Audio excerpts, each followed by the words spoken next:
तो last class में अपन लोगों ने सोलर प्लांट पढ़ा था। अब आज की क्लास में जियो थर्मल प्लांट और टाइडल पावर प्लांट, ये दो चीजें पढ़ेंगे। और एक बायोगैस पावर प्लांट है, तो उसका मैं आप लोगों को पीडीएफ सेंड करूंगा, अभी आके मैं बताऊंगा। चलिए, अब जो आपका जियो थर्मल पावर प्लांट है, तो इसमें क्या है कि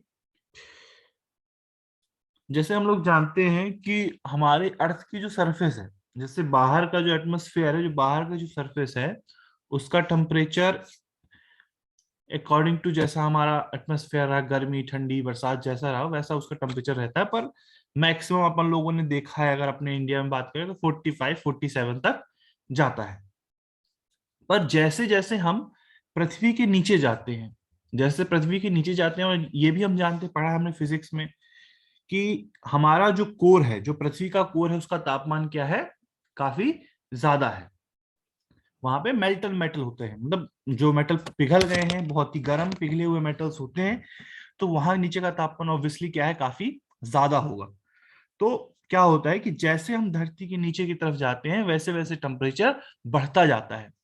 और कुछ स्थान ऐसे होते हैं जहां पर अगर हम नीचे की तरफ खुदाई करें, तो टेम्परेचर जो होता है वो अचानक से इंक्रीज करता है, वहां पे टेम्परेचर काफी ज्यादा होता है। तो ऐसी जगहों पर हमें क्या कहते हैं, हॉट वाटर मिलते हैं, हॉट वाटर बॉडीज मिलती हैं। हमारे जो तालाब होते हैं, गर्म पानी के तालाब होते हैं, है ना। और वहां पर भाप वगैरह, गर्म भाप वगैरह भी निकलती है, कहीं कहीं से तेज हवाएं, गर्म हवाएं निकलती हैं। कुछ ऐसे इलाके होते हैं। तो वहां पर क्या होता है कि उनकी एक स्पेशल क्वालिटी है कि वहां से आपकी गर्म हवाएं निकल रही हैं, गर्म स्टीम निकल रही है, यहाँ वहां पे सरफेस जो है वो नीचे जाने पर जल्दी गर्म हो रहा है। तो वहां पर इस तरह के power plant, thermal power plant लगाए जा सकते हैं।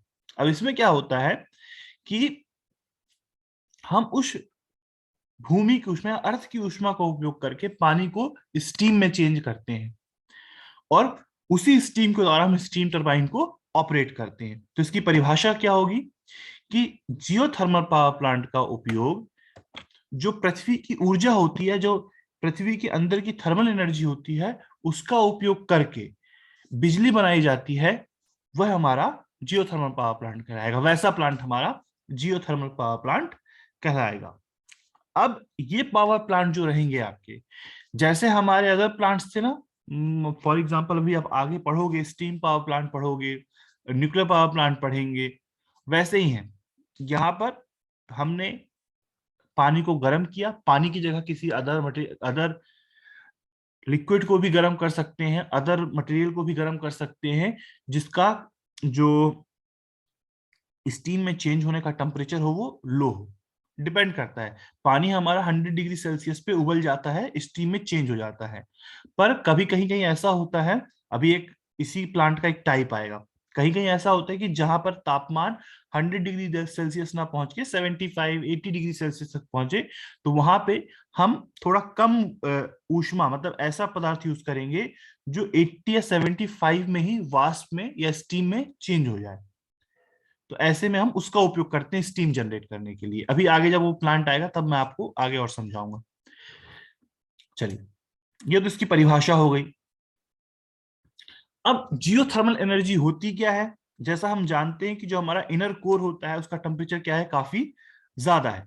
तो जैसे जैसे हम पृथ्वी में नीचे की ओर जाते हैं, वैसे वैसे अर्थ में जो, अर्थ की जो थर्मल एनर्जी होती है वो इंक्रीज होती जाती है। और ये थर्मल एनर्जी कहाँ से प्राप्त होती है, हमें अर्थ के इनर कोर से प्राप्त होती है। और इनर कोर से ये एनर्जी, इनर कोर से ये थर्मल एनर्जी बाहर की तरफ रेडिएट होती है, रेडिएशन के थ्रू हमें बाहर की तरफ प्राप्त होती है। इसलिए अर्थ की क्लोजेस्ट जो सरफेस होती है, उसका तापमान ऊपरी सतह की तुलना में ज्यादा होता है। जैसे जैसे आप देखो नीचे जाते जा रहे हो ना, वैसे वैसे जो टेम्परेचर है वो आपका टेम्परेचर इंक्रीज करता जा रहा है। पर हम एकदम कोर पे नहीं जाते, केवल हमारा ये जो 200 किलोमीटर से भी ऊपर, ये आप देख रहे हैं 200 किलोमीटर में तापमान कितना, 2000 डिग्री सेल्सियस। तो मतलब अर्थ सरफेस में कुछ थोड़े ही किलोमीटर खुदाई करने पे हमें इतना इनफ हाई टेम्परेचर मिल जाता है, जो हमारे पानी को स्टीम में चेंज कर सकता है। अब इसके जो कंपोनेंट्स होते हैं, उन कंपोनेंट्स का क्या मतलब होता है। अब सबसे पहला जो है प्रोडक्शन वेल की बात करें, तो जो प्रोडक्शन वेल होता है आपका, ये क्या है, जहां से भी हमें स्टीम प्राप्त हो रही हो, वो नेचुरल स्टीम हो या पानी में ऊष्मा अवशोषित करके बनाई गई स्टीम हो, वो हमारी किस में आएगी, प्रोडक्शन वेल में। ऐसा स्थान जहां से हमें ऊष्मा प्राप्त हो रही हो या स्टीम प्राप्त हो रही हो, उसे हम प्रोडक्शन वेल कहेंगे। इसके बाद आता है आपका सेपरेटर। अच्छा, इतना तो ऑब्वियस होगा तुम्हें, इतना तो समझ पा रहे होगे कि अगर ऐसी सरफेस जहां की ऊष्मा ज्यादा है, तो वहां से जो एयर निकलेगी या जो पानी निकलेगा वो हाई प्रेशर में निकलेगा। जो एयर निकलेगी या एक हाई टेम्परेचर वाटर निकलेगा, वो हमेशा हाई प्रेशर में ही निकलेगा, बाहर की तरफ तेजी से फेंकता है, क्योंकि अंदर जो सरफेस का प्रेशर होता है वो काफी हाई होता है। तो जब वो यहाँ पे एक्सपेंशन वाल्व से जब सेपरेटर पे जाएगा, तो सेपरेटर में क्या होता है कि पहली बात तो सेपरेटर में दो चीजें हमें सेपरेट करनी है। एक तो जो पानी या जल वाष्प के कण है स्टीम में, अगर स्टीम निकल रही है तो स्टीम में जल वाष्प के कण है या पानी है, उसको सेपरेट करना है। दूसरा, ऐसे पदार्थ जो स्टीम टरबाइन में को नुकसान पहुंचा सकते हैं, या फिर कुछ जहरीले गैसें जो कभी कभी सरफेस से ऊपर की तरफ आ जाती हैं। तो कोई जहरीले गैसें या ऐसे गैसें जो स्टीम टरबाइन को नुकसान पहुंचा सकती हैं, कोरोड कर सकती हैं, उसका क्षरण कर सकती हैं, वैसी गैसें। और अगर उसमें क्या कहते हैं, किसी भी प्रकार की जल वाष्प की उपस्थिति है, तो उसे वो सेपरेट करता है। साथ में ही यहाँ पर क्या होता है कि जो हाई प्रेशर है उसको हम लो प्रेशर में चेंज कर, प्रेशर थोड़ा सा लो करते हैं। तो ऐसे में क्या होता है कि जब भी हम एक हाई प्रेशर स्टीम या हाई प्रेशर वाटर को जब प्रेशर उसका लो करते हैं, तो जो हमारा प्रेशर होता है वो टेम्परेचर पे इंपैक्ट डालता है। तो टेम्परेचर क्या होता है, उस पूरी सरफेस का टेम्परेचर बढ़ जाता है। फिर से बोल रहा हूं, जब हाई प्रेशर स्टीम या वाटर को लो प्रेशर में चेंज किया जाता है, तो वो जो प्रेशर का क्षरण हुआ है वो टेम्परेचर में हमें गेन प्रोवाइड करता है, मतलब टेम्परेचर को वो बढ़ा देता है। तो ऐसे में हमारा जो स्टीम या वाटर का टेम्परेचर है वो बढ़ जाएगा, तो स्टीम और सूखी हो जाएगी, मतलब उसमें किसी प्रकार की जल वाष्प नहीं रहेगी, या अगर वो पानी रहा होगा तो वो स्टीम में चेंज हो जाएगा। तो सेपरेटर में हमें स्टीम ज्यादा मिल जाती है। बस इवेंचुअली ये है कि सेपरेटर का आउटपुट जो होगा वो पूर्णतः स्टीम के रूप में प्राप्त होगा। अब वह स्टीम किसमें छोड़ी जाएगी, वो स्टीम छोड़ी जाएगी हमारी स्टीम टरबाइन में। स्टीम टरबाइन की यहाँ एक खास बात आपको ध्यान रखनी है कि यहाँ पे स्टीम टरबाइन में ना, क्योंकि जो गैसें हैं उनमें जलवाष्प की उपस्थिति और अन्य गैसों की उपस्थिति होना संभाविक है, कि संभावना होगी वहां पर, पूरी तरह से हम सेपरेट नहीं कर पाएंगे। तो जो हमने स्टीम टरबाइन जो हम स्टीम पावर प्लांट में यूज करने वाले हैं, उससे इस वाली स्टीम टरबाइन में क्या होती है, कोटिंग ज्यादा लगी होती है, कोटिंग की जाती है यहाँ पर, ताकि आपकी स्टीम टरबाइन में क्रोजन या क्षरण ना हो। इसके बाद स्टीम टरबाइन को भेजा जाता है, स्टीम टरबाइन में जो आपकी स्टीम टकरा गई, उसके बाद वो जाता है किसमें, आपके कंडेंसर में। कंडेंसर क्या करता है कि जो आपकी स्टीम थी ना, उसको वो और ठंडा करता है। ठंडा करने के बाद क्योंकि हमारा जो आउटपुट था वो हमको आउटपुट मिल गया, हमारी स्टीम टरबाइन कोटिंग का मतलब बेटा, कोटिंग मतलब होता है किसी भी, जैसे फॉर एग्जांपल कैसे बताएं, जैसे आपके वो हो कूलर वगैरह होते हैं ना, तो कूलर वगैरह में जो फैन वगैरह लगे होते हैं, घरों में जो फैन लगे होते हैं, उनके ऊपर हम पेंट नहीं कर देते हैं, वही चीज कहलाती है कोटिंग करना। ताकि क्या कहते हैं, आपका उससे जलवाष्प या जो नमी होती है वो आपका मेटल से रिएक्ट ना कर पाए और उसका क्षरण ना हो, क्षरण मतलब जंग वगैरह ना लगे, इस तरीके से। अच्छा, मैं कहा था, हाँ, स्टीम टरबाइन में स्टीम टकराई, उसका आउटपुट हमें मिल गया। अब हमें क्या करना है, उस स्टीम को हम चाहें तो कहीं और पानी के रूप में यूज कर लें, हमें पानी, चूंकि वो स्टीम पानी से बनी थी, तो अब उसका हम पानी के रूप में यूज कर सकते हैं, क्योंकि अब वो इस दोबारा तो हमारी स्टीम टरबाइन में जाएगी नहीं। या अगर हम दोबारा स्टीम टरबाइन में भेजना चाहते हैं तो उसको क्या कहते हैं, ठंडा करके या पानी में पानी बनाकर वापस हम स्टीम बनने के लिए उसे वापस भेज दें, ये काम कर सकते हैं। तो कंडेंसर क्या करता है, ओवरऑल स्टीम को ठंडा करता है। तो यहाँ पर क्या है कि ये जो नीला नीला पाइप देख रहे हैं, इसमें एक ठंडा वाटर रन करता रहेगा। तो जब स्टीम जो होगी आपकी यहां से टकराने के बाद यहां पहुंचेगी, तो यहां आपकी स्टीम भरी होगी, और ये जो ठंडा पानी यहाँ पर आपका चल रहा है, इससे ओवरऑल स्टीम का टेम्परेचर क्या होगा, लो हो जाएगा, है ना। तो ओवरऑल टेम्परेचर जब लो हो जाएगा तो ये स्टीम किस में चेंज हो जाएगी, वाटर में। तो यही देखो यहाँ पर रेड कलर से स्टीम को दिखाया गया है, जब वाटर में चेंज हो गया तो उसे ब्लू कलर से वाटर के रूप में दिखाया गया है। और जो हिस्सा अपनी एनर्जी देके स्टीम को ठंडा बना रहा था, अब वो क्या हो गया, उसका टेम्परेचर क्या हो गया है, उसका टेम्परेचर बढ़ गया है। तो ये हमको एक हाई टेम्परेचर वाटर या स्टीम मिल गया, इसका उपयोग फिर हम आगे कर सकते हैं। अगर हम कहीं करना चाहें तो इसका आगे भी उपयोग कर सकते हैं, कंडेंसर से जो हमको हाई टेम्परेचर आउटपुट मिला है, हाई टेम्परेचर का जो लिक्विड आउटपुट मिला है, उसका हम कहीं और यूज करना चाहें तो कहीं और भी यूज कर सकते हैं। फिर इसके बाद इसे री इंजेक्शन वेल में भेज दिया जाता है, यहां से दोनों ये री इंजेक्शन वेल में गए। अब इसका उपयोग आप करना चाहें तो वापस पुनः इसी तरीके से स्टीम बनाने के लिए कर सकते हैं, या किसी तरह का और आपको आउटपुट कहीं वाटर यूज करना है तो आप कहीं और भी इसका उपयोग कर सकते हो। तो ये हो गया आपका जियोथर्मल पावर प्लांट के टाइप, मतलब उसके कंपोनेंट्स। अब इसके बाद हम टाइप्स की बात करें तो तीन टाइप्स हैं। पहला है ड्राई स्टीम प्लांट, दूसरा है फ्लैश स्टीम प्लांट, और तीसरा है बाइनरी साइकिल पावर प्लांट। अलग अलग वर्किंग है, अलग अलग स्थितियों में इस तरह के प्लांट्स आपके बनाए जाते हैं। तो सबसे पहले हम बात करेंगे ड्राई स्टीम प्लांट की। यह स्टीम प्लांट ऐसी जगह लगाए जाते हैं जहां पर आपकी सरफेस से, अर्थ की सरफेस से डायरेक्ट स्टीम निकल रही हो। तो ऐसे में जहां स्टीम आपकी, जहां जिन सरफेस से स्टीम निकल रही हो वहां पे डायरेक्ट पाइप्स को लगाया जाता है, वहां से डायरेक्ट स्टीम ली जाती है और उन्हें टरबाइन में छोड़ा जाता है। कभी कभी नीचे से निकलने वाली स्टीम में अगर जल वाष्प की उपस्थिति ज्यादा है तो उसे टरबाइन में छोड़ने के पहले सुपर हीटर के द्वारा गर्म भी किया जा सकता है। आवश्यकता पड़ने पर उसे हीटर के द्वारा गर्म करके उसमें से जलवाष्प को हटाया भी जाता है। फिर जब वो स्टीम टरबाइन से टकराती है तो टरबाइन आपकी उसकी काइनेटिक एनर्जी को मैकेनिकल एनर्जी में चेंज करेगी। टरबाइन से जुड़ा है आपका जनरेटर, तो जनरेटर मैकेनिकल एनर्जी को इलेक्ट्रिकल एनर्जी में चेंज करेगा, और वापस आपका वो ट्रांसफार्मर से ट्रांसमिशन लाइन के लिए भेज दिया जाएगा। उसके बाद आपसे आपकी जब स्टीम यूज हो जाती है तो इसे पुनः कहाँ भेजा जाता है, कंडेंसर में। कंडेंसर से इसे ठंडा किया जाता है और इसे पुनः जमीन में भेज दिया जाता है, या फिर इसको पानी के रूप में हम कहीं और वेल में कहीं जगह पे स्टोर कर सकते हैं।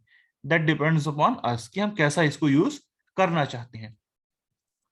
तो इसमें डायग्राम मेन इंपॉर्टेंट है, या अगर आपसे पूछूं कि ड्राई स्टीम प्लांट क्या होता है तो आप बताएंगे कि ऐसा संयंत्र होता है जहां पर भूत जियोथर्मल रिजर्वायर से डायरेक्ट हमें स्टीम प्राप्त होती है, और उस स्टीम का उपयोग करके हम टरबाइंस को चलाते हैं। Dry steam power plant, dry steam plants.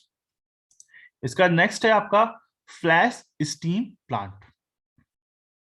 अच्छा, फ्लैश स्टीम प्लांट में क्या है कि यहाँ पे गैस ना निकल के यहाँ पे हाई प्रेशर हॉट वाटर निकलता है। हाई प्रेशर हॉट वाटर जब निकलेगा तो यहां पर क्या करेंगे कि सबसे पहले आप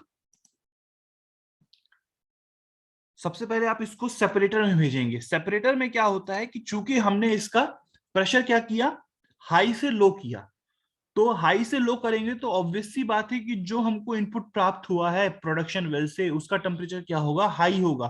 तो जो भी वहां पे हॉट वाटर होगा वो स्टीम में चेंज हो जाएगा। अगर पूरा वाटर स्टीम में चेंज नहीं हो पाया तो वो सेपरेटर के द्वारा नीचे सेपरेट कर लिया जाएगा और स्टीम को यहां से टरबाइन पर भेज दिया जाएगा। जैसे वो टरबाइन पे जाएगा, टरबाइन रोटेट करेगी, टरबाइन से जो लगा हुआ जनरेटर रोटेट करेगा, आपको इलेक्ट्रिकल एनर्जी मिलेगी, आप ट्रांसफार्मर के द्वारा उसे ट्रांसमिशन सिस्टम के लिए भेज देंगे। उसके साथ जो वाटर हमें सेपरेटर से प्राप्त हुआ था और जो स्टीम हमें स्टीम टरबाइन से प्राप्त हुई थी, स्टीम टरबाइन से मिली स्टीम को कंडेंसर में भेज के ठंडा किया जाएगा और सेपरेटर से बचा हुआ पानी जो प्राप्त हुआ उसे भी कंडेंसर से प्राप्त पानी के साथ वापस री इंजेक्शन वेल में भेज देंगे हम। और फिर उसका उपयोग हम आवश्यकता अनुसार अगर कहीं करना चाहें तो उसे हम आवश्यकता अनुसार उपयोग कहीं भी कर सकते हैं।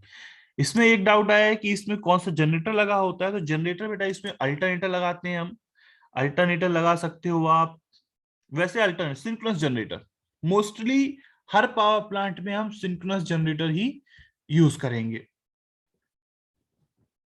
अगर स्पेशल रिक्वायरमेंट होती है जहाँ फ्रीक्वेंसी वगैरह का ओवरऑल हमारे पास कंट्रोल नहीं है या कहीं हम चाहते हैं कि हमें डीसी सप्लाई की आवश्यकता हो, तो वहां पे असिंक्रोनस और डीसी जनरेटर भी उपयोग किए जाते हैं।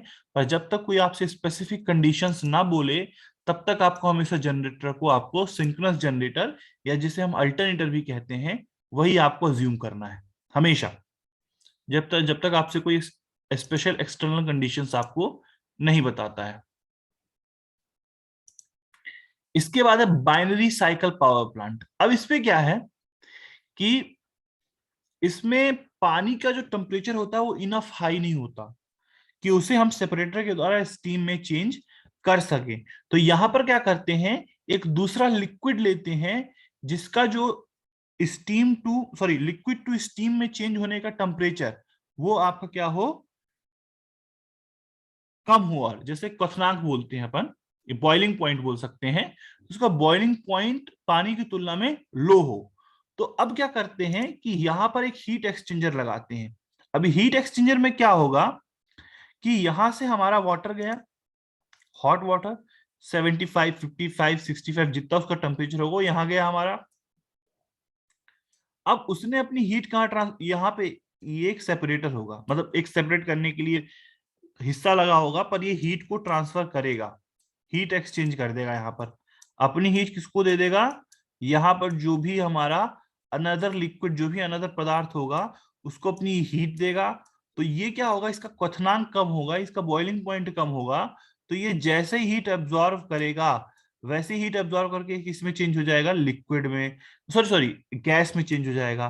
तो ये गैस जो होगी या स्टीम जो होगी ये कहाँ जाएगी, वापस टरबाइन में। तो अब यहाँ पर उसकी जो दूसरा पदार्थ है उसकी स्टीम यहाँ पे टरबाइन को रोटेट करेगी।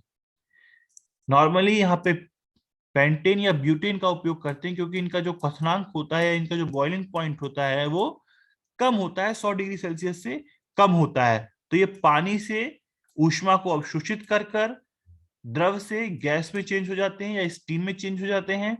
फिर ये पुनः टरबाइन को रोटेट करते हैं, टरबाइन से लगा जनरेटर रोटेट होता है जो इलेक्ट्रिसिटी बनाता है, इलेक्ट्रिसिटी बनाकर हमारे वापस ट्रांसफार्मर के द्वारा ट्रांसमिशन लाइन में भेज देता है। और जो हमारा लिक्विड जो हमारा गैस होती है उसे कंडेंसर के द्वारा पुनः ठंडा किया जाता है, वो वापस लिक्विड फॉर्म में आता है और फिर वो पुनः हीट एक्सचेंजर में जाके अगले गर्म पानी से वापस हीट लेकर पुनः स्टीम में चेंज हो जाता है। और हीट एक्सचेंजर में जो पानी अपनी ऊष्मा को उत्सर्जित कर चुका हो, डंप कर चुका हो, वो पुनः हमारा इंजेक्शन वेल में चला जाता है। तो इस प्रकार से आपका binary cycle power plant work करता है।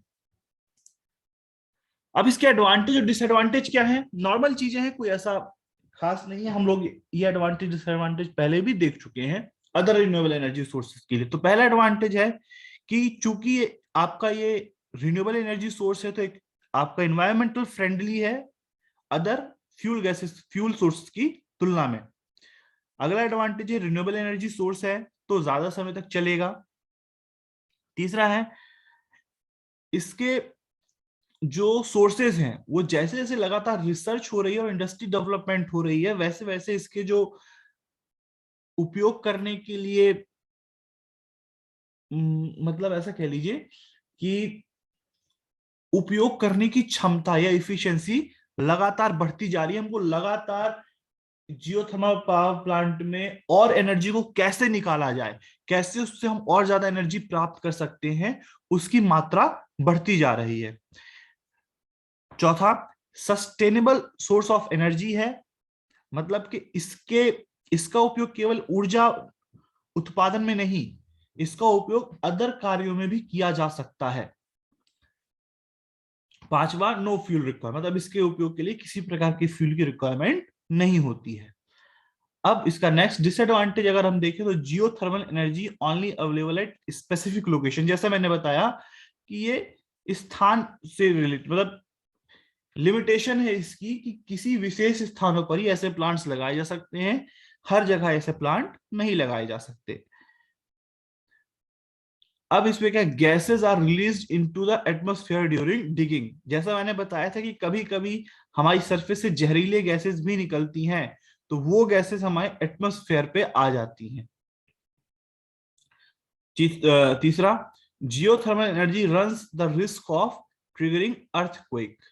मतलब क्या है कि अगर हमारी जियोथर्मल एनर्जी को हम बहुत ज्यादा निकालें तो हो सकता है हम कुछ ऐसी छेड़छाड़ कर दें या ऐसे जगहों पर हम इंस्ट्रूमेंट लगा दें जहां पर अर्थक्वेक की संभावना क्या है कि गैसेस बहुत ही ज्यादा हो, गैसेस को निकलने के लिए स्थान प्राप्त हो, या फिर कोई कहीं पर बर्निंग गैस मतलब जलने वाली गैस उपलब्ध हो और वहां पे हम ले जाके इलेक्ट्रिक इंस्ट्रूमेंट डाल लगा दें, तो वहां पर अर्थक्वेक की संभावना काफी बढ़ जाएगी। इसके बाद इसकी जो रनिंग कॉस्ट है वो काफी वेरिएबल है, मतलब कि डिपेंड करता है किस जगहों पे डिपेंड करता है कि इसकी रनिंग कॉस्ट क्या कहते हैं 2 to 7 मिलियन पर चेंज होती रहती है। जैसे जैसी हमारी जगह होती है, कहीं हमारी कम खतरनाक जगह है तो वहां पे कम पैसा लगेगा, और कोई ज्यादा खतरनाक जगह है तो वहां पर हमें पैसा ज्यादा लगेगा। अब इसका क्या है, energy fluids needs to be pumped back into underground reservoir faster than it's depleted. तो इसमें क्या है कि मैनेजमेंट की काफी आवश्यकता है, मतलब ऐसा है कि इसमें जो हमने फ्लूइड बाहर निकाला है उसे तुरंत जल्दी से जल्दी हमें वापस रिजर्वायर में नीचे अंडरग्राउंड भेजना पड़ता है, अदरवाइज एक्सीडेंट की संभावना रहती है। इसको सिंपल वर्ड में अगर लिखना चाहो तो ऐसा लिख दो कि इसमें मैनेजमेंट काफी कठिन होता है। अगर सिंपल वर्ड में लिखना चाहें तो आप लिख देंगे कि इसमें मैनेजमेंट काफी कठिन होता है। तो ये था आपका जियोथर्मल प्लांट।